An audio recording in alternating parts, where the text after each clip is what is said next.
Hi, പുതിയൊരു വീഡിയോയിലേക്ക് ഏവർക്കും സ്വാഗതം. കുറേ ആയി ഇതിലൊരു വീഡിയോ ഇട്ടിട്ട്. അതിനോ കോളേജിൽ കുറേ തിരക്കും കാര്യങ്ങളൊക്കെ ആയതുകൊണ്ടായിരുന്നു. ഞാൻ ഇനി റെഗുലറായിട്ട് ഇടാൻ ശ്രമിക്കാം. ഇനി ഞാൻ വന്നിട്ടുള്ളത് വളരെ ഇമ്പോർട്ടൻ്റ് ആയിട്ടുള്ളൊരു മെസ്സേജ് നിങ്ങൾക്ക് അറിയിക്കാൻ വേണ്ടിയിട്ടാണ്. അതായത് CEയുടെ വെബ്സൈറ്റിൽ പുതിയൊരു നോട്ടിഫിക്കേഷൻ വന്നിട്ടുണ്ട്. വളരെ ഇമ്പോർട്ടൻ്റ് എന്ന് വെച്ച് കഴിഞ്ഞാൽ അത്രയും ഇമ്പോർട്ടൻ്റ് ആയതുകൊണ്ടാണ് ഞാൻ വീഡിയോ തയ്യാറാക്കുന്നത്. അതായത് സ്പെഷ്യൽ സ്ട്രേ വേക്കൻസി ആയിട്ട് ആലപ്പുഴ മെഡിക്കൽ കോളേജിൽ 4 സീറ്റുകളാണ് ഇപ്പോൾ വേക്കൻ്റ് ആയിട്ട് വന്നിട്ടുള്ളത്. ആ വേക്കൻ്റ് ആയി വന്നിട്ടുള്ള സീറ്റിലോട്ടാണ് ഇപ്പോൾ അഡ്മിഷൻ നടക്കുന്നത്. സോ ഇതിനെക്കുറിച്ച് ജസ്റ്റ് ബ്രീഫായിട്ട് ഞാൻ പറഞ്ഞുതരാം. അതായത് ആലപ്പുഴ മെഡിക്കൽ കോളേജിൽ നമുക്ക് MBBSനായിട്ട് 4 സീറ്റാണ് വേക്കൻ്റ് വന്നിട്ടുള്ളത്. അതിൽ കാറ്റഗറി വന്നിട്ടുള്ളത് 2 സ്റ്റേറ്റ് മെറിറ്റ്, അതായത് ഓപ്പൺ കാറ്റഗറിയിലും, ഒന്ന് EAY കാറ്റഗറിയിലും, മറ്റൊന്ന് EWS കാറ്റഗറിയിലാണ് വന്നിട്ടുള്ളത്. ഇനി ഇതിലോട്ട് ആർക്കൊക്കെ പങ്കെടുക്കാൻ നോക്കാം. അതായത് കേരള സ്റ്റേറ്റ് മെഡിക്കൽ റാങ്കിൽ വന്നിട്ടുള്ള ഏതൊരാൾക്കും ഇതിൽ പങ്കെടുക്കാവുന്നതാണ്. ഈ ഒരു സീറ്റ് കേരള അല്ലെങ്കിൽ CE ആണ് ഇതിലോട്ട് അഡ്മിഷൻ എടുക്കുന്നത്. ഓൾ ഇന്ത്യ ലെവലിലോട്ട് ഇതിലല്ല, ഓൾ ഇന്ത്യ കോട്ടയിലല്ല, കേരള കോട്ടയിൽ സ്റ്റേറ്റ് കോട്ടയിലാണ് വന്നിട്ടുള്ളത്.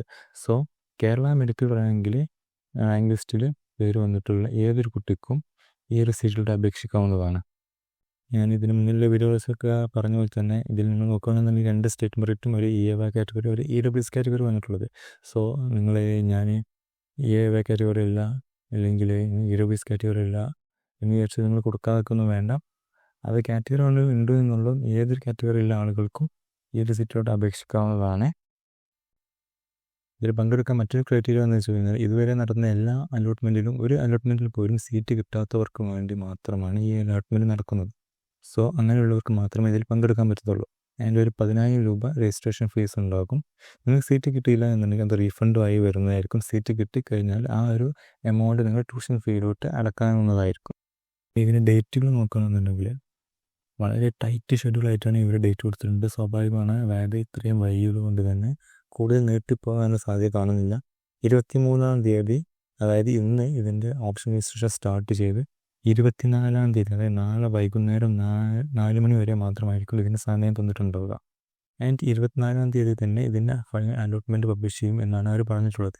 ഈവൻ ദോ ഇത് ടെൻഡേറ്റ് അലോട്ട്മെൻറ്റ് ഷെഡ്യൂൾ ആണെങ്കിൽ പോലും 24-ാം തീയതി അതിൻ്റെ ഒരു ഫൈനൽ അലോട്ട്മെൻറ്റ് നമുക്ക് പ്രതീക്ഷിക്കാവുന്നതാണ്. ആൻഡ് 26-ാം തീയതി മുതൽ 28-ാം തീയതി വരെ ആയിരിക്കും ജോയിൻ ചെയ്യാനുള്ള ടൈം നമുക്ക് തന്നിട്ടുണ്ടാവുക.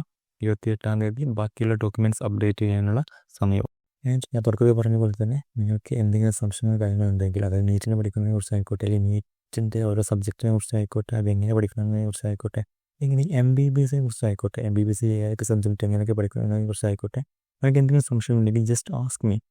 ഞാൻ ഈ ഒരു ചാനൽ ഇനി വീഡിയോസ് കഴിഞ്ഞ് മുന്നോട്ട് പോകണമെന്ന് ആഗ്രഹിക്കുന്നു. സോ എന്താണ് നിങ്ങൾക്ക് വേണ്ടത് എന്നുള്ളത് ജസ്റ്റ് കമൻറ്റിലൊന്ന് പറയാൻ ശ്രമിക്കുക. Thank you so much.